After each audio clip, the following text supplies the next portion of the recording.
দেখুন তৃণমূল আর বিজেপি নাটক করছে, সময়ে সময়ে জন্মদিনে চাদর ফুল মিষ্টি পাঠিয়ে দিচ্ছে, সেখানে কোনো ব্যাপার নয়। আর এখানে বাইনারি পলিটিক্স তৈরি হচ্ছে। মমতা ব্যানার্জি দেখাচ্ছে বিজেপির বিরুদ্ধে নাকি তৃণমূলই লড়ছে, আর মোদিজি এসে আঙুল বুঝাচ্ছে তৃণমূলকে নাকি জব্দ মোদিজি একাই করবে। তো ব্যাপারটা হচ্ছে এদের বাইনারি চলছে, এই বাইনারি ভাঙছি আমরা। আমরা চাই জনগণের জনপ্রতিনিধির পার্লামেন্টে পাঠাতে, যে জনগণের হয়ে কথা বলবে।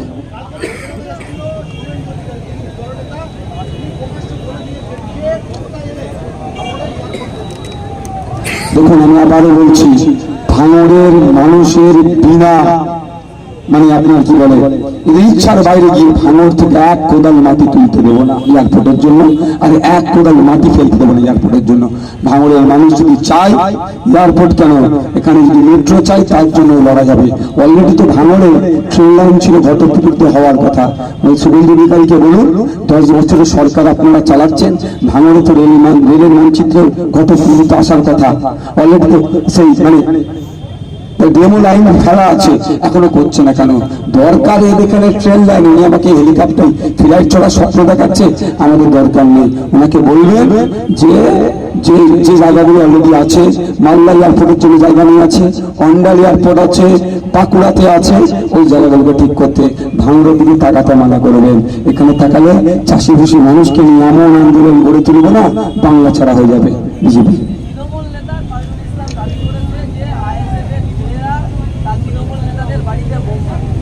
দেখুন এইটা হচ্ছে নতুন নাটক না, এদের পুরাতন নাটক।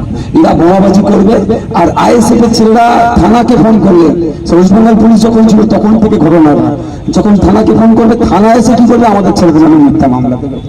এরা বোমাবাজি করছে। কদিন আগে যেখানে বোম বাঁধছিল, তৈরি করছিল, সেখানে আমাদের ছেলে বারবার থানাকে ফোন করেছে, যাচ্ছি দেখছি করে তারা এখন আসলো না। তো খায়রুল ইসলাম সাহেবকে বললেন আপনার গুরু এখন তো আপনার আরাবুল সাহেব গুরু ছিল, সেই গুরু জেলের ভাত খাচ্ছে, এখন গুরু ধরেছে শওকত মোল্লাকে। ওই শওকত মোল্লা এখন সময় চেয়েছে সিবিআই তাকে, যে নেক্সট যেদিন যাবে সেই দিন ওনাকেও পারি বেডিং পত্র গুছিয়ে রাখতে বলবেন।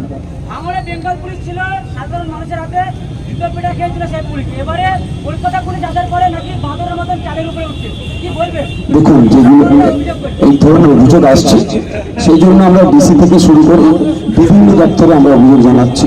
আমরা একটা পুলিশের জন্য সমস্ত পুলিশকে আমরা খারাপ বলতে পারবো না। যে পুলিশ আইন বহির্ভূত কাজ করবে, অন্যায় করবে, তাকে কিন্তু আমরা আইনের মাধ্যমে জব্দ করবো।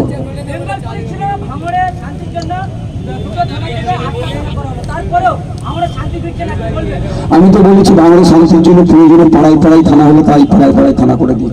বাংলাদেশ শান্তি তখনই ফিরবে এই নোটোরিয়াস ক্রিমিনাল গুলোকে ওসি অ্যাডিশনাল ওসিগুলো যদি প্রশ্রয় না দেয়, তৃণমূলের নোটোরিয়াস ক্রিমিনাল গুলোকে যদি প্রশ্রয় দেয়, বাংলাদেশ শান্তি ফিরবে কি করে? বাংলাদেশ অশান্তির মূলত নোটোরিয়াস ক্রিমিনাল গুলো একদম কতটাই ফেলে দেবো না, একদম কতটা ফেলে দেবো না। সবটা না চললেও আহসান সাহেবের কথা তো অনেকটা চলছে, তবে আহসান সাহেবকে বলবো আর পুলিশকে বলবো যে আপনারা আপনাদের স্বতন্ত্রতা বজায় রেখে চলুন। পুলিশকে বলবো আর আহসান সাহেবকে বলবো এই উত্তম শিবুর দিকে একটু দেখুন, থানায় বলে দিতে উত্তম শিবুর কাছে যাও, সমস্যা সমাধান হয়ে যাবে। যখন খাপে পড়ে গিয়েছে ওই পুলিশ আবার উত্তম শিবুর কলার ধরে জেলের মধ্যে পড়েছে। তো আহসান সাহেবকে বলবো শুধরে যান। আপনি যদি ভাবেন আপনি বাঘ ধরে ফেলেছে, এটা মাথায় রাখবেন, আইনে কিন্তু জব্দ হয়ে যাবে।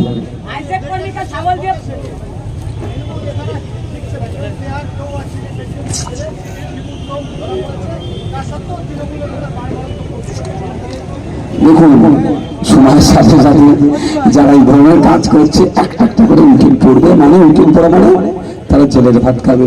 দেখুন এতদিন কি ছিল, শওকত মোল্লা সাহেব হইও করছিল, তার আগে আরাবুল সাহেব হইও করছিল ভাঙড়ে। আরাবুল সাহেব এখন যে উইকেট পড়েছে জেলের ভাত খাচ্ছে। এখন পালা এসছে কার? শওকত মোল্লা সাহেব। শওকত মোল্লা সাহেবের রাস্তাতে যাওয়ার পরে এমনি ঠান্ডা হয়ে যাবে, এসব চারানার নেতা এমনি ঠান্ডা হয়ে যাবে।